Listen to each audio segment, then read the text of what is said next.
So eto na nga po mga kababayan, pag-usapan po natin itong nakita nating balita galing po dito sa The Guardian. Di ba kung iisipin yung mabuti, buhat nung naaresto itong si dating Pangulong Duterte, sinasabi ng mga taga-suporta nitong si Digong na kasalanan daw po ni PBBM kung bakit daw po naaresto itong si dating Pangulong Duterte dahil isinuko daw po sa ICC mga kababayan at hindi daw po pinrotektahan ito daw pong si dating Pangulong Duterte. Pero kung iisipin yung mabuti mga kababayan, sino nga ba ang may dahilan kung bakit nalagay sa alanganin eto pong si dating Pangulong Duterte? Saan nga ba nag-ugat ang lahat para pabayaan ni PBBM etong si dating Pangulong Duterte na maaresto sa bisa po ng warrant of arrest na galing sa ICC na ipinadaan po sa Interpol mga kababayan, na naging dahilan naman para kumilos po ang ating mga otoridad dito po sa ating bansa para maaresto etong si dating Pangulong Duterte. So ang pinakatanong dito, sino nga ba ang dahilan kung bakit napilitan ng presidente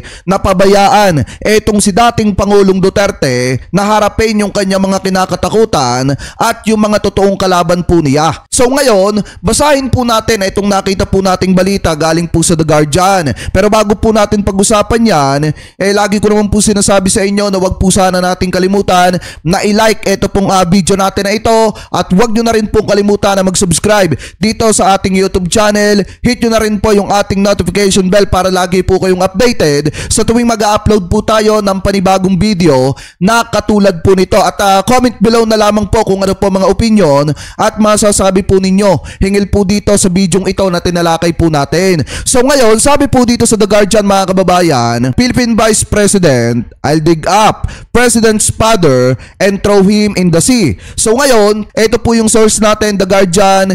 Ililipat lamang po natin dito.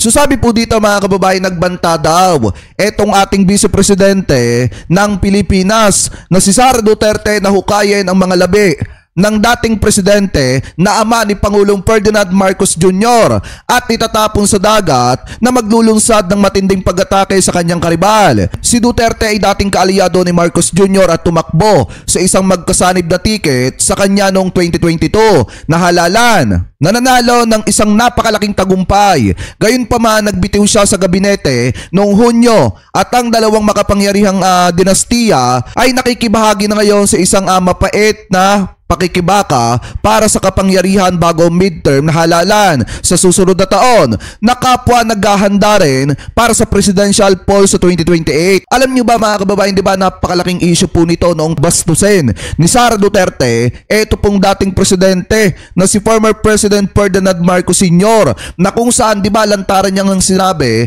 na kapag siya napuno, pupuntahan niya itong si former President Ferdinand Marcos Sr. sa libingan ng mga bayani at huhukayin niya po doon at itatapon niya sa West Philippine Sea. So yan yung isa sa mga dahilan kung bakit nasabi natin mga kababayan na siguro ito rin yung nagimiksa mga kababayan para magalit ang presidente at hayaan etong mga Duterte sa mga totoong kalaban po nila, which is etong ICC at etong mga dilawan. Kaya wag magtaka at magtanong yung mga taga-suporta ni Digong kung bakit hinayaan ni PBBM etong si Duterte na harapin yung kanyang kapalaran dyan po sa The Hague, Netherlands. Sabi pa dito, malaki ang taya para sa mga Duterte dahil ang ama ng Vice Presidente, ang dating Pangulong Rodrigo Duterte, ay nahaharap sa investigasyon ng International Criminal Court ICC para sa mga krimen laban sa kasangkatauhan dahil sa kanyang madugong pakikipaglaban sa ipinagbabawal na bato. Kasi nga naman kahit dito sa article na ito 2024 pa, alam na nadihado talaga ang mga Duterte once na kinalaban nila at siniraan po nila ang presidente dahil nga alam natin pare-parehas mula po ng presidente, etong si dating Pangulong Duterte may dapat po talaga siyang harapin sa International Criminal Court. At dahil nga po sa ginawa nilang paninira kay PBBM, idinamay pa nila yung ama ng presidente. Yan po yung naging dahilan para mawala ang matinding pananggalang ni dating Pangulong Duterte para hindi po siya maaresto sa bisa ng warrant of arrest ng ICC. Kasi nga, pwede po siyang protektahan ng presidente kung tutuusin. Pero gaya nga po ng sabi ko sa inyo, sino ba naman ang uto-uto na magpoprotekta pagkatapos ng lahat ng ginawa nila laban po sa presidente, sa pamilya ng presidente, idinamay pa yung ama ng presidente na nananahimik. So sabi pa dito, basahin pa natin. Sa isang press conference noong Biyernes, nilunsad ni Sara Duterte ang kanyang pinakamabangis na pag-atake sa Pangulo na sinasabing ang bansa ay nasa daan sa impyerno, na ang kanyang administrasyon ay walang malinaw na patakaran upang harapin ang inflation at seguridad sa pagkain, at minsan ay naisipan nitong tanggalan ng ulo ang presidente. Sabi pa dito, sinabi daw nitong si Sara Duterte na pakiramdam daw po niya, mga kababayan, ay siya daw po ay nagamit matapos makipagtambalan daw po kay PBBM bago ang halalan noong 2022.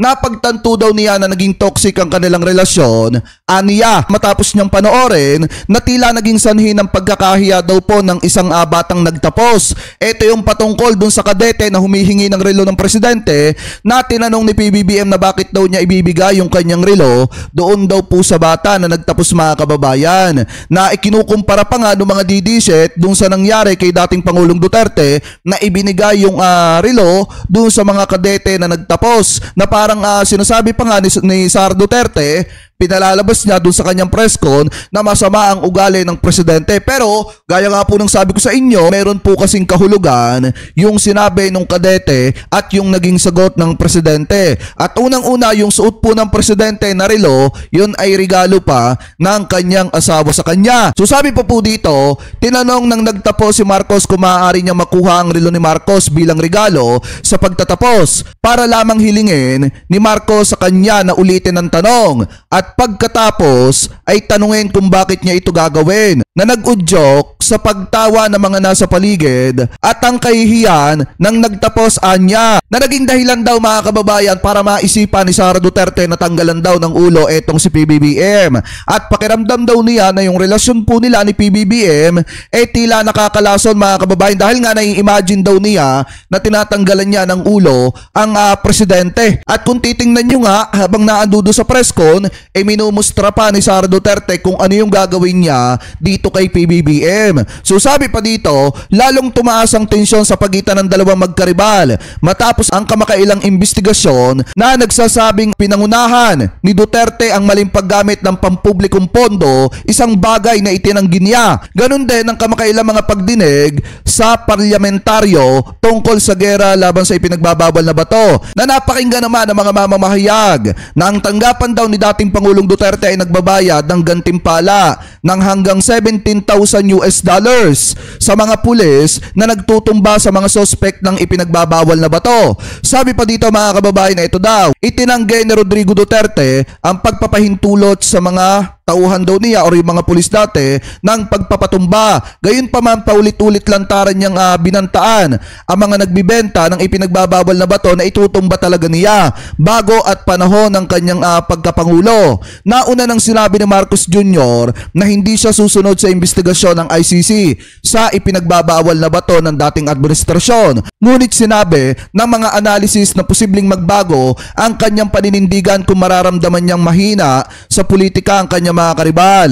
Sinabi ni Sara Duterte na kung hindi titigil ang mga political attacks laban sa kanya, itatapon niya sa dagat ang bangkay ng dating Pangulong Ferdinand Marcos Sr. One of these days, pupunta ako doon, kukunin ko ang bangkay ng tatay mo at itatapon ko sa West Philippine Sea, Duterte said, using the Filipino name for the portion of South China Sea claimed by Manila. Mga kababayan, yan po yung pagkakasabi ni Sara Duterte, na nakikita po natin, mga kababayan, na isa sa mga dahilan para pabayaan ni PBBM etong si dating Pangulong Duterte, na harapin talaga niya yung kanya mga pananagutan at hindi pigilan yung pag-aresto dito po kay dating Pangulong Duterte. Kasi kung ako po ang tatanungin niyo, mga kababayan, kahit ako ang presidente at ganyan ang ginagawa sa akin, sa pamilya ko at sa ama ko, talagang hahayaan ko na harapin ng mga tao na yan yung mga totoo po nilang kalaban. Kasi biruin nyo, sinasabi ng mga DDZ na dapat daw pinrotektahan ni PBBM itong si dating Pangulong Duterte. Paano mo po protektahan yung tao